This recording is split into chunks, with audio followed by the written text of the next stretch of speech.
اعوذ باللہ من الشیطان الرجیم بسم اللہ الرحمن الرحیم 10 محرم کو کرنے والے کام: 1. توبہ استغفار و رجوع اللہ کا اہتمام۔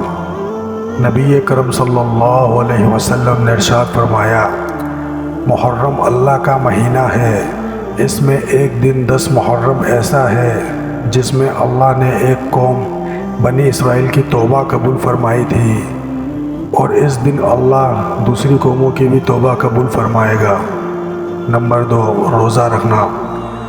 نبی اکرم صلی اللہ علیہ وسلم نے ارشاد فرمایا، میں نے اللہ سبحانہ و تعالیٰ سے امید رکھتا ہوں کہ وہ یوم عاشوراء 10 محرم الحرام کے روزے کو گزشتہ سال کے گناہوں کا کفارہ بنا دے گا۔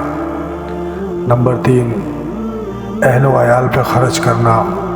نبی اکرم صلی اللہ علیہ وسلم نے ارشاد فرمایا، جو شخص عاشوراء 10 محرم کے دن اپنے اہل و عیال پر فراغی سے خرچ کرے گا، اللہ سبحانہ و تعالیٰ اس کے رزق میں سال بھر کشادگی عطا فرمائے گا۔ سبحان اللہ۔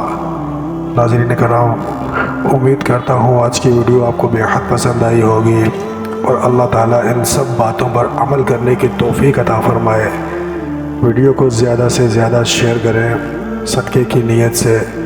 حضور پاک صلی اللہ علیہ وسلم کا ارشاد پاک ہے کہ اللہ تعالیٰ اس شخص کے چہرے کو تر و تازہ رکھے جو میری حدیث کو سنے اور دوسروں تک پہنچائے۔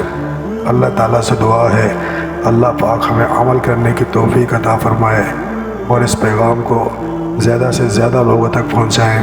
ہو سکتا ہے آپ کے ایک شیئر کرنے سے کسی کی زندگی بدل جائے، میری اور آپ کی آخرت سنور جائے۔